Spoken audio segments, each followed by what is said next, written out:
네, 오늘은 벽에 부딪히고 계속 모험하라. 벽에 부딪히고 계속 모험하라라는 제목으로 하나님 말씀 증거하도록 하겠습니다. 가짜는 나쁜 것입니다. 근데 가장 나쁜 가짜 중에 하나가 가짜 믿음입니다. 이 믿음을 잃어버리면 근본과 생명을 잃기 때문에 그렇습니다. 믿음이 무엇입니까? 믿음으로 말미암아 우리는 구원받습니다. 또 믿음으로 세상을 이깁니다. 그러니까 믿음은 구원의 원리이자 승리의 원리인데, 이게 가짜라 그러면 구원도 가짜가 돼버리고 승리도 가짜가 돼버리니까 다 무너지게 된다는 것입니다. 그래서 우리가 여러 가지 극복을 해야 되지만, 극복해야 될 내용 가운데 한 가지 가장 중요한 것은 믿음, 가짜 믿음 극복해야 된다는 것입니다. 그럼 가짜 믿음이 무엇이고 진짜 믿음이 무엇인가, 오늘 우리 두 가지로 한번 접근하겠습니다. 첫 번째는 가짜 믿음은 지식과 감정만 있는 믿음이다. 좀 설명을 해드리겠습니다. 가짜 믿음에 대한 동의어가 오늘 본문을 읽어보니까 죽은 믿음이다 이렇게 얘기합니다. 17절, 이와 같이 행함이 없는 믿음은 그 자체가 죽은 것이라. 송장 믿음이라는 것입니다. 송장은 어떻습니까? 사람 모양 그대로, 형태 그대로, 흔적 그대로, 단 작동하지 않죠. 그죠? Do not working, 움직이질 않아요. 그게 송장 믿음, 시체 믿음이라는 것입니다. 믿음이 아니라는 거죠. 또 오늘 성경은 이걸 시체 믿음, 송장 믿음, 그 한 걸음 더 나아가서 귀신의 믿음이다. 저는 이제 이름을 귀신의 믿음보다는 귀신 같은 믿음이다 이렇게 표현을 했습니다. 19절을 보십시오. 내가 하나님은 한 분이신 줄을 믿느냐? 잘하는도다. 귀신들도 믿고 떠느니라. 그러니까 믿음이 있는데 귀신 같은 믿음이 있습니다. 귀신 같은 믿음, 귀신의 믿음, 귀신을 방불케 하는 믿음. 귀신의 믿음의 특징이 뭐냐? 지식이죠. 지식. 여기 보세요. 하나님이 한 분이신 줄을 믿느냐? 잘하는도다. 이 지식이에요. 이걸 귀신들도 안다는 것입니다. 하나님의 한 분이시고 하나님은 살아계시고 하나님의 아들인 예수님께서 구원을 위해서 십자가에 죽으셨다. 다 안다는 것입니다. 우리 가운데 많은 사람들이 지식이 믿음인지 알고 있습니다. 귀신 같은 믿음입니다. 지식만으로는 절대로 믿음이 될 수 없다는 것입니다. 이 시대 보십시오. 지식과 정보의 홍수 시대입니다. 지식과 정보가 넘쳐나면 사람을 개선할 수 있다고 생각하십니까? 제가 누누이 말씀드리잖아요. 자기 수준은 아르바이트 수준인데 지식은 CEO 수준의 지식을 갖고 있어요. 감당을 못하죠. 그 지식 갖고 하는 일이 뭡니까? 사람들 뒤에서 욕이나 하고 비아냥거리기나 하고, 그죠? 뒷덜미 잡기나 하고, 그거밖에 쓸 줄 아는 게 없는 거예요. 해꾸지하는 거에는 쓸 줄 아는 게 없는 거예요. 왜 그렇습니까? 수준 이하니까. 그러니까 지식과 정보가 사람을 개선한다? 절대 그렇지 않습니다. 오히려 귀신 만들어 버립니다. 지식이 귀신 만들어 버리고 정보가 귀신 만들어 버린다는 것입니다. 또 귀신 같은 믿음의 특징은 뭐냐 하면 지식이 있고, 또 하나 여기 믿고 떠느니라 그랬잖아요. 감정도 있습니다. 그래서 울고 웃고 느끼고 표현하는 거 다 포함하고 있습니다. 그러니까 지식도 있고 감정도 있다. 근데 한 가지가 없습니다. 하나님을 신뢰하는 결단이 없습니다. 다시 말해서 의지의 결단이 없다. 그러니까 지혜는 종합이라 그랬죠. 지정, 의, 이게 골고루 다 갖춘 게 온전한 믿음인데, 지식만 있고 감정만 있고 의지적인 결단이 없는 믿음, 이게 귀신 같은 믿음이라는 것입니다. 우리 가운데 많은 사람들이 귀신 같은 믿음 갖고 있는 사람 되게 많습니다. 많이 합니다. 교회 생활 한 몇 년 해보십시오. 교회 정보도 다 알고 성경도 웬만큼 들어서 압니다. 정보와 지식 가지고 모든 것을 자기가 판단합니다. 자기가 주인이에요. 그런 사람을 갖다가 안 믿는 사람 같다 그럴 수 없잖아요. 그러니까 귀신 같은 믿음 그러죠. 귀신의 믿음이라는 것입니다. 또 느끼기도 합니다. 얼마나 눈물을 흘리는지 아십니까? 감동도 받고 감격도 받고 웃기도 하고, 근데 아무 일도 안 합니다. 정말 재밌는 게 뭐냐 하면, 제가 설명을 해드릴게요. 어떤 사람이 압니다. 내용도 알고 느끼기도 해요. 특별히 감수성이 예민한 사람들은 표현도 잘합니다. 오늘 은혜 받았습니다. 그런 설교가 없습니다. 제 인생이 바뀔 것 같습니다. 그러고 난 다음에 예배 안 나와요. 그럴 때 제가 혼자 이렇게, 저건 귀신이구나. 그죠? 귀신 같은 믿음이에요. 그러니까 알고 느끼는데 안 해요. 선교에 관해서도 마찬가지입니다. 선교의 중요성 다 합니다. 선교에 관해서 간증하면 막 눈물이 글썽글썽 해가지고 좋다 그럽니다. 그리고 선교 절대 안 가요. 귀신 같은 믿음입니다. 모든 거 다 있어요. 이제 모든 여건이 다 되는데 헌금 안 해요. 이게 귀신 같은 믿음이에요. 그런데 자기 자신이 원하는 건 또 다 해요. 버킷리스트, 위시리스트 이런 거 다 만들어 놓고, 어디서 또 그런 신이 있는가 봐요. 여호와 하나님 말고 지름신이 있는가 봐요. 지름신, 질렀다. 자기가 할 건 다 결단을 내린다고요. 그러니까 그 사람의 하나님이 누군지 아는 거죠. 자기가 하나님이에요. 자기가. 이게 말은 뭡니까? 귀신 같은 믿음이에요. 멀리 있는 사람들 아닙니다. 우리 가운데 믿음 좋아 보이는 사람이 다 귀신 같은 믿음이에요. 그게 알기도 알고 느낌도 있고, 그런데 의지적 결단이 없습니다. 하나님 신뢰하고 나아가는 게 없다는 것입니다. 이게 알고 느낌도 있는데 결단 없는 거에 대표적인 예증이 하나 있죠. 옛날 저는 잘 누군지 모르겠는데 그 뭐 전설적인 예화가 하나 있어요. 줄타기 선수랍니다. 블러딘이라는 사람인데 그 여러분 그 캐나다하고 미국 국경지대 그 나이아가라 폭포라는 데가 있는데 가보셨습니까? 우리 교회도 어떤 집사님 가정이 그 미시사가라는 데서 오셨는데 그 나이아가라 바로 옆이에요. 그 나이아가라는 그 할머니들이 많이 가시는 거 알죠? 나이아가라 그래서 그냥 많이 거의 그 연세 드신 분들이 많이 오는 폭포인데 나이아가라 그 굉장히 큽니다. 굉장히 큰데 그걸 캐나다 미국 그 사이에 밧줄을 매달아 놓고 거기를 이제 장대 덮고 이렇게 걸어 다니는 사람이에요. 지금은 안 보이는 것 같은데 뭐 있었대 그런 사람이 블러디라는 사람이 그때 사람들 앞에서 꼭 이렇게 물었답니다. 뭐 대표적인 얘기죠. 장대 하나를 가지고 내가 이걸 걷는 걸 믿습니까? 다 믿나 그러죠. 여러 번 했으니까. 그러니까 청중들이 예 믿습니다 그랬다는 거예요. 그 다음번에는 그 등에다가 이렇게 수레 같은 걸 하나 매달았대요. 수레라고 써 있는데 수레가 뭔지 모르겠어요. 왜 수레를 등에 매는지 모르겠는데 뭐 배낭 같은 거겠죠. 아니면 그 뭐 이렇게 공사장에서 이렇게 쓰는 것 같은 그죠 이렇게 좀 컴직한 통 같은 거겠죠. 그거를 등에 메고 내가 이 밧줄 타고 반대편으로 가는 걸 믿습니까? 다 믿는다 그랬다는 거예요. 그 다음에 또 세 번째 물었답니다. 내가 이 수레에 등에 있는 수레에 사람을 하나 태우고 갈 것을 믿습니까? 뭐 사람들이 워낙 잘하니까 예, 그것도 믿습니다. 그러고 난 다음에 앞에 있는 사람에게 큰 소리 외친 사람에게 그럼 뒤에 타라고 그랬더니 아니라고. 이게 대표적인 예죠. 다 믿어요. 다 믿고 감동도 받고 네가 탈래? 못 타는 거죠. 의탁 못 하는 것입니다. 의탁이라는 게 뭐예요? 내 몸을 맡기는 거죠. 무한 신뢰가 있어야 된다는 것입니다. 베드로전서 4장 19절에 보니까 그러므로 하나님의 뜻대로 고난을 받는 자들은 또한 선을 행하는 가운데 그 영혼을 믿으신 창조자께 의탁할지어다. Trust your lives to the God. 하나님 앞에 의탁해야 된다는 거예요. 의탁, 그죠? Trust 이걸 못 한다는 거예요. 그게 귀신 같은 믿음입니다. 귀신의 믿음이라는 거예요. 그래서 우리는 뭐 잘 모르니까 그 내면의 세계를 잘 모르니까 우리 뭐 겉으로 되게 보잖아요. 보는데 여러분들과 어떤 지식 갖고 속으면 안 됩니다. 또 어떤 사람이 자꾸 느끼는 감정 뭐 그렇게 표현 잘하는 사람이 있잖아요. 그거 속으면 안 됩니다. 저는 항상 믿는 게 뭐냐 하면 선교 현장에 가 있는 사람 믿고요. 그 다음에 언제나 명단을 믿어요. 그죠? 와 있는 사람 명단을 믿고요. 현장에 있는 사람을 믿고요. 뭐 기도가 중요하다 그래도 거의 믿지 않고요. 이렇게 새벽기도에 나와서 앉아 있는 사람을 믿어요. 그게 진짜죠. 그러지 않은 사람은 다 귀신이에요. 옆 사람에게 인사 한번 나눠보시기 바랍니다. 당신은 적어도 귀신은 아니군요. 예. 예, 귀신 같은 믿음입니다. 귀신 같은 믿음. 여러분 접해 보십시오. 생각보다 많습니다. 거기에 속는 거예요. 그래서 교회가 리더십을 귀신 같은 믿음 있는 사람에게 맡기면 교회 귀신의 교회 돼버립니다.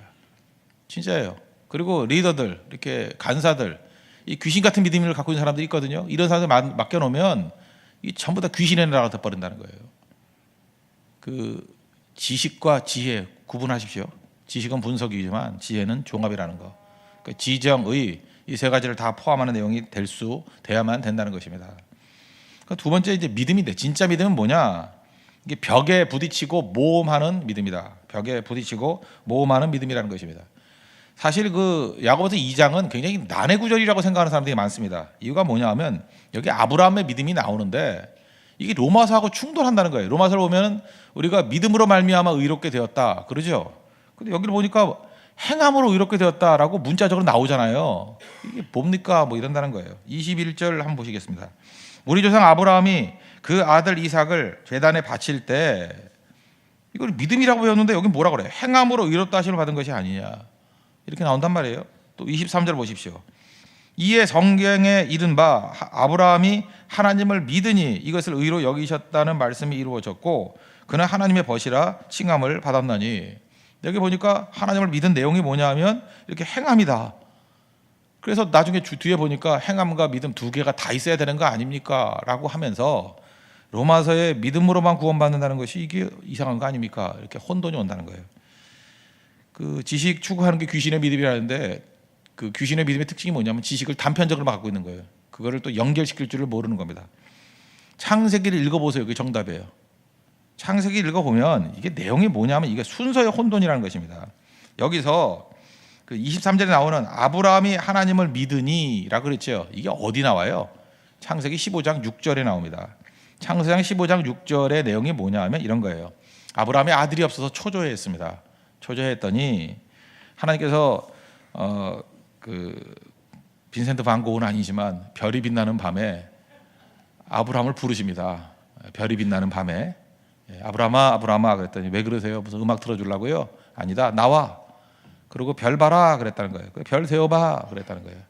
별 하나 나 하나 별 둘 날 둘 하나님 졸려요 그랬다는 거예요. 그죠? 너무 많아서 셀 수가 없어요.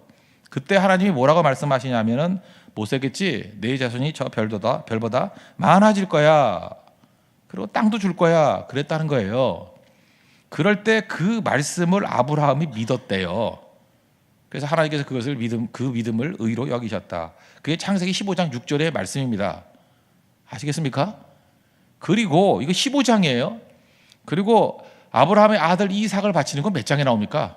22장에 나온다고요. 뒤에 가가지고 아브라함이 이삭을 그 믿음을 가지고 하나님께서 하늘의 별과 같이 무자손을 만든다 그랬는데 이삭 죽으면 못 만들잖아요, 그죠? 그랬더니 나중에 이제 뭐 로마서라든지 히브리서 같은데 표현해 보면 죽었다가 살리실 걸 믿었다. 하나님 어떤 방법이 있겠지라고 하면서 믿으면서 행동으로 드러났다는 거예요.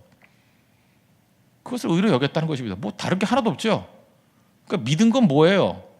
15장에서 믿은 거고 22장에서는 믿음이 진짜 믿음이니까 행동으로 드러나지 않느냐? 그 설명이다. 그 설명. 진짜 믿으면 행동으로 드러나는 게 당연한 거지. 이것도 해석을 못하는 바보들이 있어요. 그러니까 야고보서 2장만 읽어놓고 혼돈에 빠져버리고 그럴 때마다 창세기를 읽으세요. 그러면 돼요. 창세기 15장의 사건과 22장의 사건을 왜 혼돈하느냐? 그러면 이해가 되는 거죠. 그러므로 진짜 믿으면 행하는 것은 당연한 것이라, 당연한 것. 그래서 여러분들 어떻게 보면 행하자고 잠깐 메시지를 주는 게 중요한 게 아니고요. 정말 하나님 말씀이 증거가 돼가지고 믿으면 행해져요. 저 뒤에 버튼 같은 거 하나를 놓고 뭐 예를 들어 저기 우리 카페 미스바 들어가는데 그 자동문 버튼 있지 않습니까? 그거 한번 누를 때마다 100만 원씩 돈다발이 떨어진다 그러면 여러분 예배도 안 드리고 나가서 그 누를 사람이 있을걸요, 그죠? 계속 누르고 어떤 사람 팔이 마비가 될 거예요, 그죠? 밤새도록 누르고. 그런데 그렇게 하는 사람 없잖아요. 왜 그러죠? 안 믿으니까. 믿으면 다 하게 돼 있다는 것입니다. 믿으면 여러분 행동이 그 믿음에서 나온다는 거 여러분 안 믿으십니까? 그 모든 행동은 그냥 행동하라고 하는 게 아니에요. 다 믿으니까 나오는 거예요. 믿으니까. 아이폰 6가 나왔습니다. 아이폰 6 플러스가 나왔습니다. 뭐 우리나라에서는 아직 팔지 않으니까 미국에서 첫날 400만 명이 신청을 했대요. 그 왜 그렇죠? 아이폰 6를 사면은 기쁨을 줄 거라고 믿기 때문에. 그 누가 강요했어요? 억지로 했어요? 잘 보세요. 사람들이 지금 그 시대에 뭘 믿고 있느냐를 보는 거죠. 믿는 건 행해요. 제가 초창기 때 전도사 할 때 제가 그 반포 쪽에서 사역을 했는데 그때는 뭐 이렇게 부동산 투기 이런 게 되게 많을 때였습니다. 새벽기도 별로 나오지도 않았어요. 새벽기도 뭐 한 20명 나왔나? 뭐 그랬어요. 하여튼 그 당시에 교회는 뭐 1,500명쯤 모였는데 하여튼 뭐 몇 명 모이지도 않고 그랬어요. 그랬던 상황이었는데 그래서 나는 이분들은 몸이 약해서 다들 그래요. 저는 저혈압이라서 아침에 깨면 안 돼요. 뭐 이러고요. 뭐 그런 분들이 되게 많았어요. 하여튼 핑계들이 많은데. 근데 그 앞에 공터에 모델하우스를 지어놓고 아파트 분양을 한대요. 사면은 2배 뛰고 3배 뛰고 그럴 때였거든요. 제가 3일 동안 그 밤새서 줄 서 있는 아줌마들 봤어요. 우리 교인들과 집사님들과도 쫙 있어요. 뭐 김집사, 이집사, 박집사 와 그러면서 막. 그때 제가 느꼈던 게 뭐냐 하면 진짜 집값이 오른다고 믿으니까 3일 세더라고 밤. 세더라고요. 생명을 하더라고요. 그때 제가 다 알았습니다. 사람의 행동은 행동이 아니라 믿음에서 나오는 거라고. 기도가 게을러서 못한다고요? 몸이 아파 못한다고요? 뭐 허리가 쑤셔도요 진짜 기도가 능력이라고 믿는 사람은 다 나와요. 그래서 그 다음부터 제가 하나님께 배운 게 하나 있어요. 절대 말은 믿지 않는다. 다 거짓말입니다. 기도의 능력을 안 믿기 때문에 그래요. 믿으면 온다는 것입니다. 지금 아브라함을 한번 보십시오. 아브라함이 15장에서 하나님을 믿었습니다. 그 다음에 믿음이 이걸 뭐라 그러냐면 믿으면 신분이 변화되거든요. 하나님의 자녀가 되는 권세를 주시잖아요. 신분의 변화. 신분의 변화 다음에 오는 게 수준의 변화입니다. 믿으면 곧장 하나님의 자녀가 돼요. 그렇지만 신분은 변화됐지만 수준은 변화 안 됐죠. 그렇잖아요. 수준 변화는 시간이 걸리는 거예요. 우리도 개척교회니까 신분은 변화가 됐어요. 근데 수준은 변화가 안 되니까 난장판이잖아요. 그죠? 수준 변화되는 건 시간이 걸리잖아요. 우리가 애가 태어났습니다. 응앙하고 태어났습니다. 인간이죠. 한 살은 인간 아니에요? 2살부터 인간 돼요? 3살까지는 인이고 4살부터 인가고 5살 인간이 되는 거예요? 아니 태어날 때부터 인간이에요. 그죠? 1살 때 죽어도 죽었다 그러고 2살 때 죽어도 몇 명 죽었다 그러고 똑같은 거예요. 근데 인간 같지 않은 인간이죠. 아주 미성숙한 인간이죠. 성장을 쭉 해야죠. 그러니까 신분의 변화는 즉각적으로 이루어지는 거고 수준의 변화는 시간이 걸린다는 것입니다. 지금 아브라함도 믿었을 때 신분의 변화가 이루어졌어요. 하나님 그걸 의로 여겼어요. 의인 된 거예요. 근데 의인의 수준으로 가기 위해서는 시간이 필요한 거죠. 그 결정적인 게 뭐였습니까? 아브라함이 아들 이삭을 바치는 사건. 이게 우리 삶에서 뭐로 드러나요? 벽으로 드러나요. 벽. 우리 삶에서 뭐로 드러나요? 모험으로 드러나요. 그래서 벽과 모험에 부딪혀야 수준의 향상이 일어나요. 믿는다고 다 되는 거 아닙니다. 그죠? 이게 믿음이 필요 없다는 얘기가 아니라 믿음은 반드시 벽을 주신다고 하나님이 또 모험할 수 있는 기회를 주신다는 거예요. 그때의 믿음이 부쩍 수준의 향상이 이루어지는 거라고요. 왜 수준이 이렇게 저질들인지 아십니까? 벽에 부딪히지 않기 때문에 그래요. 어떤 사람은 그래요. 목사님 제 인생 가운데 벽이 있습니다. 벽이라고요? 벽이 있다는 거 부딪혀 봤어요? 여러분 세상에서 제일 멋진 인생이 뭐냐면 벽에 부딪혀서 벽을 온몸으로 느껴야 돼요. 제가 이번에 말레이시아 선교 가서도 그 뭐 거기 무너진 교회도 벽도 있고 한데 다른 사람은 쳐다보고 사진만 찍더라고. 전 가가지고 계속 만져봤어요. 만져보고 몸도 부딪혀보고. 왜 벽을 몸으로 부딪히려고 느끼려고. 달라요 그거. 어떤 거냐 벽인데 벽이 아니에요. 팍 부딪혔더니 그냥 뚫려버려. 벽 아니었어요. 속았어. 종이 몇 장이었어. 그 벽도 아니었어요. 손가락으로 눌러도 찢어져. 그게 왜 벽이에요? 근데 신문지를 감싸 놔도 벽이라고 생각하고 부딪히지 않는 사람은 거기에 갇혀 살아요. 벽이에요? 누가 벽이래요? 부딪혀 봤어요? 온몸으로 부딪혀 보면 그죠? 느낌이 와요. 벽에 대한 느낌이 와요. 그 느낌이 올 때부터가 시작이라고요. 아, 이건 이렇게 하면 되겠구나. 이건 시간이 얼마큼 걸리겠구나. 말레이시아 이슬람 사회입니다. 뭐 가기도 전에 뭐 되니 안 되느니 별소리 다 해요. 처음에 간 게 뭐예요? 몸으로 부딪힌 거라고요. 그래서 이것저것 막 부딪혔어요. 막 부딪혀봤어요. 여기도 부딪혀보고 저기도 부딪혀보고 이제 사역할 걸 찾았어요. 그래서 3분의 1은 사역할 거고 나머지 3분의 1은 2차 때 가서도 또 부딪힐 거예요. 새로운 데 가서. 벽이라고요? 부딪혀 보지도 않고 무슨 벽이든지 어떻게 알아요? 뭐 여기서 탁상공론으로 다 할 거예요? 부딪혀 보면 별거 아니라고요. 부딪히면 무너집니다. 여리고성 벽이죠. 부딪히니까 무너지잖아요. 하나님 백성들은 벽에 대해서 벽입니다라고 탄식하는 존재가 아니라 부딪히는 존재예요. 부딪히는 존재. 자꾸 부딪혀가지고 뚫리지 않으면 어떤 일이 벌어지느냐? 그때 근육이 자라는 거예요. 뭐 이렇게 밀었는데 계속 밀었는데 꼼짝도 안 해요. 꼼짝도 안 하는 겁니까? 아니에요. 내 근육이 자라고 있어요. 언덕을 올라가요. 자전거 타고 올라가요. 그러면 잘 못 올라가요. 그럴 때 왜 이렇게 속도가 느리지? 자동차 타는 사람은 웃고 가요. 야 저거 뭐 언덕에서 저거 무슨 고생이냐. 속으로 그래요. 네 다리는 가늘어지지만 내 다리는 굵어지고 있다. 그죠? 힘들고 어렵고 저항이 있을 때 내 근육이 생기래요. 근육이. 하나님께서 우리를 건강하게 강건하게 만드는 능력이 있지 않습니까? 그리고 또 하나 벽에 부딪히면서 뭘 배우냐? 눈물을 배워요. 눈물이 능력이 있거든요. 울지 못하는 사람은 무력한 사람입니다. 그때 눈물을 배워요. 내 힘으로 안 되는 걸 배워요. 하나님 의지하는 법을 배운다고요. 하나님께서 우리에게 벽 주실 때 그때 기도를 배운다고요. 아브라함이 모리아산에서 이삭 바칠 때 그거 힘든 일이었죠. 그때 벽입니다. 벽. 그때 눈물도 배우고 기도도 배우고 그때 믿음의 근육도 자란 거예요. 그 끝나고 난 다음에 그래요. 이제야 네가 믿음이 어떤 건지 알았다고. 하나님이 뭐 아브라함 믿음을 몰랐겠습니까? 네 자신의 믿음이 그 정도인지 네 스스로 알게 되었다 그 얘기죠. 그게 벽과 모험이 주는 능력이라는 것입니다. 여기 맨 뒷부분에 보면 기생 라합이 한 번 더 나오거든요. 라합의 스토리가 나옵니다. 야고보서 2장 25절. 또 이와 같이 기생 라합이 사자들을 접대 다른 길로 나가게 할 때 행함으로 의롭다 하심을 받은 것이 아니냐. 두 사람의 샘플을 들고 있어요. 아브라함과 또 하나 기생 라합. 기생 라합이 여러 가지 소문을 통해서 살아계신 하나님이 계신다는 걸 믿었어요. 그래서 의인 된 거예요. 그 다음에 한 일이 무엇입니까? 영접하고 도망갈 길을 알려주는 거. 이게 모험이죠. 이거 잡히면 죽잖아요. 이게 믿음이라는 거죠. 믿음. 여기서 샘플을 이렇게 왜 들었을까? 남녀노소, 신분의 귀천에 관계없이 누구나 믿음의 싸움을 해야 된다는 것입니다. 아브라함은 남자, 라합은 여자. 아브라함은 어떻게 보면 믿음의 조상, 존귀한 자, 기생이란 말을 붙였잖아요. 그죠? 비천한 여인. 그러나 그 누구라 할지라도 하나님의 말씀을 믿으면 믿음으로 의롭게 되고 그 다음에 우리가 기다리는 것은 벽과 모험이다. 벽 부딪히라는 것입니다. 그리고 모험의 길로 들어가라는 것입니다. 그때 승리를 끝나는 거예요. 그때 근육도 자라고 눈물도 배우고 특별히 눈물의 능력이 있습니다. 히스기야 눈물로 기도했을 때 내가 내 눈물을 보고 그랬잖아요. 보고. 눈물을 배우십시오. 오늘도 여러분들 삶 가운데 쉽지 않을 겁니다. 난관들이 있을 겁니다. 그걸 즐겨야죠. 그것 때문에 근육이 자라는 것이고 그것 때문에 눈물이 자라는 것이고 그것 때문에 우리의 믿음이 자랄 것입니다. 그래서 여러분 승리하는 하나님의 거룩한 종 되기를 바랍니다. 오늘 이 아침에도 여러분 근육이 자라는 시간, 또 터져나오는 눈물을 통해서 응답이 있는 거룩한 시간 되기를 축원합니다. 모두 자리에서 일어나겠습니다. 94장 찬송하겠습니다. 주 예수보다 더 귀한 것은 없네.